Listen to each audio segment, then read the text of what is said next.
You know, we've got people waiting in the wings. We've got the amazing Joe Wood, who really is somebody who, again, is a great advocate for the organic lifestyle and green issues, very much like Melissa. Let's see if we can get her on straight away. Joe, are you there? Yes, I'm here. Hi, Joe, how are you? Hi, Stephen, how are you? I'm really good, thank you. Sorry, we're a couple of minutes late getting to you. That's perfectly fine. I thought it was really interesting watching what Melissa, you're taking a dog out. What Melissa was doing. She's lovely, isn't she? Oh yeah, she's really super lovely. And in fact, most people that we've had really do have a love and passion for what they're doing. And what I find is that people who work in food, Joe, they tend to share. They don't tend to hold back. And I think that's what the general vibe is. That's the overriding feeling that I get from doing this sort of thing. Yeah, this is great. This is my first time to do something. Well, thanks for choosing us to do it with. You look absolutely brilliant, shining in a lovely kitchen. Are you at home? Yes, I'm at home in Northamptonshire. Yeah, and I gotta shining there. It's beautiful. Yeah. And it's fair to say that you perhaps have led on the organic and the kind of green issues lifestyle for some time. I mean, you've even launched your own range of organic produce. And have you always been that way? No, I came into, I discovered organic food and organic living in the 90s after I was misdiagnosed with Crohn's disease, and I had that for 2 years on steroids, and I met this fantastic herbalist who cleaned my system out. Well, the first thing he said, "What do you eat?" I said, "Oh, McDonald's, Kentucky Fried Chicken. I like to buy frozen food and put it in the microwave." And he said, "Stop now." And then he started telling me all about, he taught me so much. He taught me about genetically modified food, the chemicals on food, what they do to your body. They break down your system. I mean, he was just brilliant. He died a few years ago, but his name was Gerald Green. But he was so lovely, and I cleaned my system out. That was in 1993, something like that. And then I got these terrible pains. They rushed me into hospital. I had exploratory surgery, and they found I'd had a perforated appendix for nearly 2.5 years, and they were amazed that I was still alive. Oh my life, what an incredible story. You see, were you brought up, was food part of the family? Because of course, you know, you spent quite a considerable amount of time traveling and on the road, and of course, you know, with the Rolling Stones, and, you know, I imagine all of that would have been difficult to have a proper kind of diet and routine. How did you find that? Yes, it was very difficult. I had a hate for hotel foods because we used to walk through, the boys would walk through hotel kitchens all over America. And I'd look at the floor and I'd think, oh my God, I've just eaten breakfast from this filthy kitchen.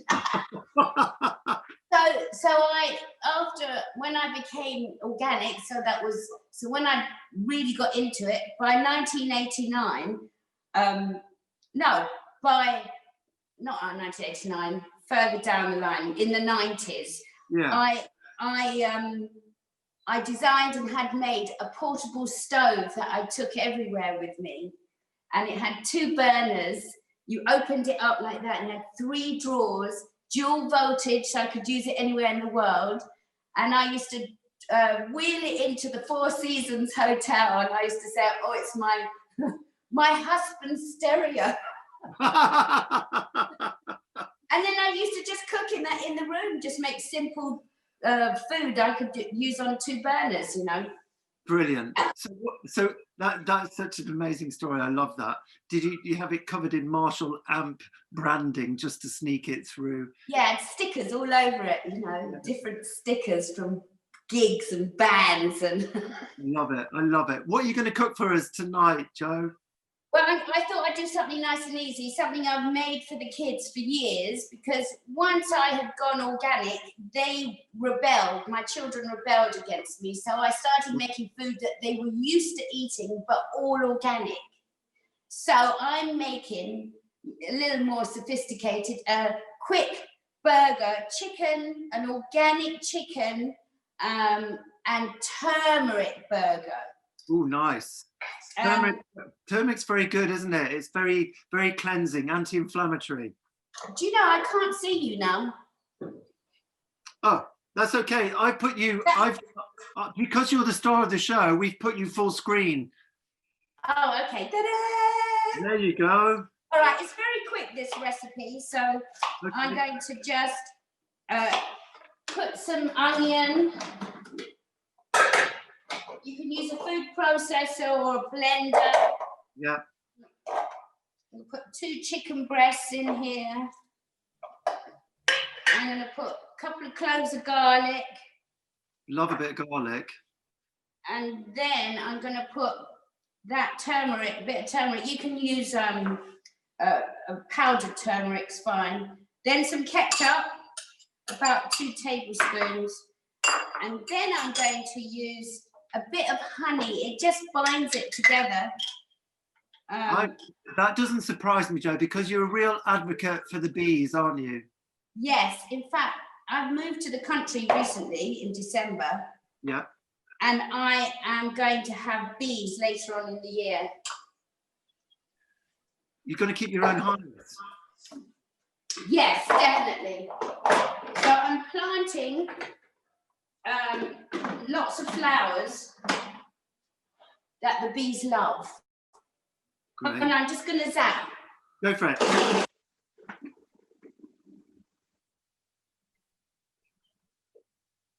Just do this. It's different when you make it at home, and you know, I'm just so worried something's going to go wrong, but I know nothing much can go wrong with this because I've done it don't you worry. so many times. This makes about 4 birds. That'll do.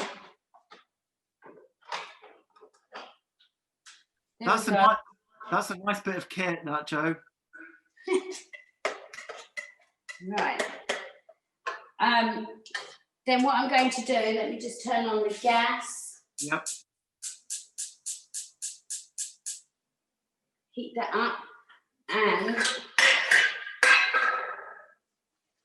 get my hands nice and I have got clean hands. So I just make a burger, you know, a ball like that.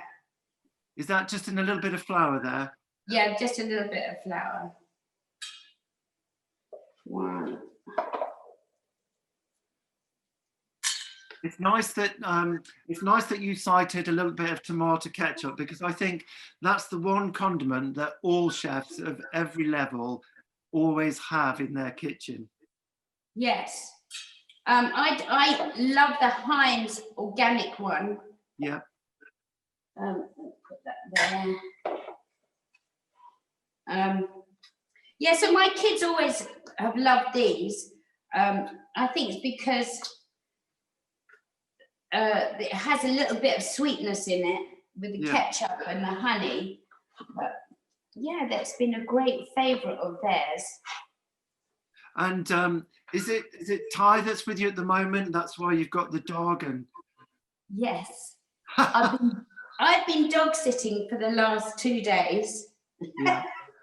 Because she only loves it here. Oh. Right, now I'm going to just go and put this in the sink and wash my hands. Go for it.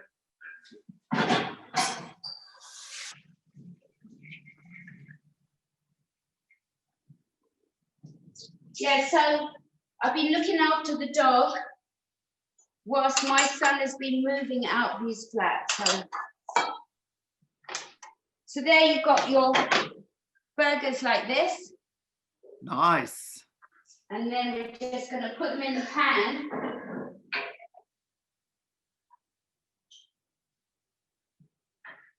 and fry them up. They usually have about 5 minutes each side. Yeah. I reckon. Okay, and that's on a sort of low, medium heat. Yeah, medium heat, I'd say. Yeah. Great. So whilst they're cooking, I can cut up the onion and tomato. I've got the lettuce from my garden. Because I've just moved here. Yeah. I'm just starting to do my garden now. I've got loads of stuff in the greenhouse. Yeah. Well, people say when you go somewhere new, you've got to let the garden go through the seasons in order to know how it's going to behave. So I guess it makes sense that now you're just really getting around to do it. Yeah. Well, I used to have a really big vegetable garden when I was married to Ronnie, and I used to do this restaurant called Mrs. Paisley's Latin, and it was a pop-up restaurant in the house, and I just used all the food that I grew in the garden, and I had my friend Arthur Potts Dawson. I know. Yeah, yeah. Arthur's been down to River Cottage quite a lot. He was the chef, and we used to do it twice a year. And I started off with 25 people for dinner at night. And we ended up, we had like loads of people. It was like 60 people for dinner every night. It was insane. Life, that's more intense than a Michelin star restaurant. It was good fun. The only thing was that my friends would all come and they would not want to leave. Looking at my watch and like, hey, listen, you guys, I've got to get up tomorrow and do this again. I hope they were generous with the tips. You know what? I can't remember. So there goes the organic. So I've got the bun here. Yep. Where is it? I've got some mayonnaise. Classic combination. On that side, I'm going to get some crispy lettuce here. And Jo, where do you source when it's not grown in your garden? Where do you source your veg and fruit from? For years, I have used Riverford. Oh, great! Yeah. For years and years, so yes, this is all their produce except the buns and the lettuce, but the tomatoes, the onions, the chicken, they are great. Yeah. And you get a delivery box every week. Yes, and I get a delivery box. I usually like to sort of choose what I want, but at the moment, because of COVID, they just send you boxes that you just different vegetables in season vegetables. So I just invent something. Well, do you know what? That's really interesting, isn't it? Because we get a box as well, and it's a bit like a lucky dip. You just be creative with what you get, don't you? I love it. I do. Yeah, it makes you get more inventive. Now I have got some, a couple I made earlier. Oh, great! Oh, hello. It's like Blue Peter. Here's some I made earlier. Actually, I did make 4, but my son's eaten one and I ate the other one.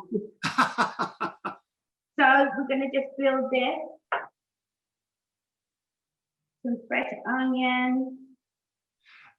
Now, Jo, I know that you've got a very strong visual eye. And of course, with your photography, do you apply the same kind of visual eye to plating a bit of food? Yes, I do actually. I like it to look nice. He says with all the tomato. Take that. I like it to look lovely and nice and like on a lovely plate. Yeah, like that. That looks really lovely. And the book came out last year, didn't it? Yeah, my book Stone came out last year. It did really well, actually. I'm very pleased. And it was pictures that I had done for years. They were just snaps. But I always was taking pictures. And my friend said to me, put them in a book. And I thought, I don't know. And then he said, come on, let's go and talk to some publishers. So we went to see the publisher Octopus, and they said, let's do it. I was so shocked. Brilliant. Well, do you think you should go back to Octopus and say, now what about my cookbook? Yes, I do want to do that, actually. I would really love to do that. I'd love to do a cookbook. Because there's all sorts of things I love to make. You know, I just love cooking. Yeah, well, obviously, I mean, if you're going to let 60 people into your house on a nightly basis, then you've got to have some love for it. And I suppose now, not quite 60, but do you have 10 grandchildren? Yes. Great. So there you go. Always cooking for big numbers. Do you love to cook for the grandkids? Yeah, you see, they love my magic chicken as well. I do a great magic chicken where I soak the chicken bits in maple syrup and egg for about an hour. Oh, there's my son. Is that Ty? Yeah, Ty. We saw the dog just go out the back door. There he is. She, Papaya, named after a food. Great. I love it. So I cook lots for the grandkids, cook lots for the family. My son loves Ty loves cooking. Don't you, Ty? Yes, I do. Here, Ty, come and get your burger. Yeah, I'm starving. Second burger, by the way. Come on, get into the picture. Hi, Ty. How you doing? Good. Brilliant. That's great. That looks absolutely gorgeous. Would you be? Don't eat it just yet. I'm going to take a picture of it. Great. Fantastic. We're going to get Charlie. We're going to get Charlie Stein to pair a drink with that, Joe. But when we come back, I want to talk about you've had a shared experience there with the burger, but I want to talk to you and Ty about a shared experience you had some time ago. I'll leave it at that, but let's get Charlie in. Hi, Charlie. Hi, Steve. Hi, Joe. Hi, Charlie. How you doing? Good. Excellent. Nice to virtually meet you. Nice to virtually meet you. Yeah, I've got some very good booze ahead of me. Good. So yeah, so I picked. I was watching earlier and saw that Mike had picked a Provence rosé, and Yes. I've been doing some research out on the balcony with a bottle of Provence rosé myself. So I think with that burger, this Provence rosé will work really well. For me, Provence rosé is the ultimate summer-loving wine. You've got the sun shining, you got this beautiful pink, beautiful color. You got the burger there. You're picking up the ketchup in the burger. You're picking up the sweet honey as well with there's a sort of residue sweetness in this rosé. And I just love the way that Provence rosé is blown up in the last few years. It's huge now. I've seen that Kylie Minogue's doing her own rosé. Brad and Angelina's done their own rosé, and they've really captured this idea of Saint-Tropez. You drink rosé, you think you're down in France by the beach. And this one is called Mado rosé. Mado. Okay, I've seen that. Yeah, it's from a really good wine supply called the Vintner that we work with in the restaurants, and it's £14. But it's just wonderful. Me and my girlfriend have had a couple of glasses on the balcony, and it's just perfect for summer, perfect field burger. Yeah. Yeah, well, I think I've got some rosé here. I don't know if I've got Mado, but I will have a beer with mine. You see, that's what I was going to say. I was going to say, surely, old Kylie would have been doing a cold VB or something like that. But no, she's just released her own rosé, Provence rosé, and it looks delicious, I have to say. Right. Kylie Minogue. Kylie. Good. That's pretty cool. Brilliant. Very cool. Thanks, Charlie. Cheers. Thanks, Thanks, Steve. Sorry to drag you in off the balcony drinking rosé there, but drink Captain Charlie. Thanks, mate. Always a pleasure. Cheers. Take care, mate. Bye-bye. Bye. And got- yeah. oh, you've got one. Nice, lovely. Yeah. So, Joe, I just wanted to talk to you because I'm really intrigued, and it's not necessarily about food, but it's about an experience, and it's an experience that you shared with Ty. Am I right in thinking that you both saw a UFO? Yes, I'm mad for UFOs. We were on a plane going down into above South America. Yep. And Ty was sitting behind me, or 2 rows behind me. We were both looking out the window, and this, like an amazing orb, came up to the plane and went, and I just watched it go down the side, and Ty goes, "Mum," he was about 16, 15. Yeah. He said, "Mum, did you see that?" I mean, we were 34,000 feet up. And I said, "Oh my God, Ty, what the hell was that?" But it was something that we don't have, that we know of. And then I saw another UFO in Recife, also South America. Yeah. And that one was so clear. It was above the sea, and it just lifted up and went off to the right, and then, like with speed unknown, just gone. It was amazing. It had, the lights were coming out from the bottom of it and were reflecting on the sea. It was amazing. It's quite incredible that you got to share that, because of course it confirms it, doesn't it? Although I'm sure you're quite comfortable, even if you saw it on your own, to say, yes, that's what I saw. Yeah, well, because of that, I've been obsessed about UFOs and aliens ever since. And I do a podcast called Alien Nation. And it's because I know that we can't possibly be on our own in this universe. It's just not even conceivable. So I always look to the skies and hoping that I'm going to see one here in Northamptonshire. Desperate. It seems, Joe, that you're the common denominator. You're the conduit of alien life. Wouldn't that be so cool? It would be quite cool. And if you did come across a visitor, let's say, would you be cooking the chicken burger as the first choice? Well, yeah, I think that might be quite a good idea, to give them a good, organic, wholesome, full of vitamins and minerals and lettuce from the garden, just to sort of break them into what we all have. Brilliant. And I think that I would stand behind you and say you're the best person for that. Feeding them with love, good food, a welcoming smile, and a very strong, principled ethos on all things organic to save the planet. Yes, and I believe that if we all went organic, we'd create such a demand that all farmers, I mean, if England was an all organic country, I can't think of anything more fantastic than that. Yeah, it's a great aim, isn't it? It's really something. It's really something to aim for. Even if you did it in your own back garden and you tried and you grew something on a window ledge in a box, whatever you can do, it makes a massive difference. And we've been in some really strange times, haven't we, recently with this whole lockdown?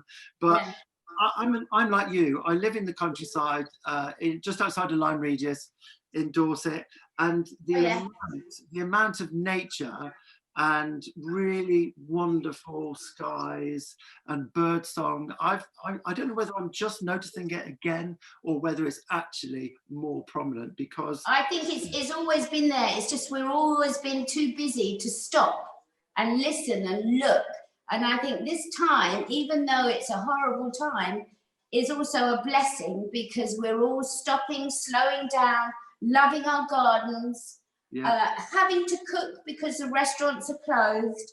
And I think it's so important to cook. I think it's so important to eat good food that's full of nutrition, because that way you keep a strong immune system, and when the viruses come along, you can fight them off. Yeah, I think that's good, strong advice. Jo, Yeah. it's been amazing. Thank you so much for inviting us into your home and choosing to do your first live cooking demonstration, your amazing chicken burger with us here on Virtual Food Festival.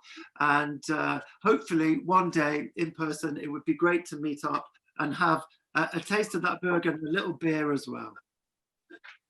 Yes, that'd be lovely. Thank you so much for having me. It's a real pleasure. Don't forget, take a picture of that and we'll get all of the details and all the recipe details on our virtualfestival.org website. Thank you, Jo. Thank you, Ty. Thank you.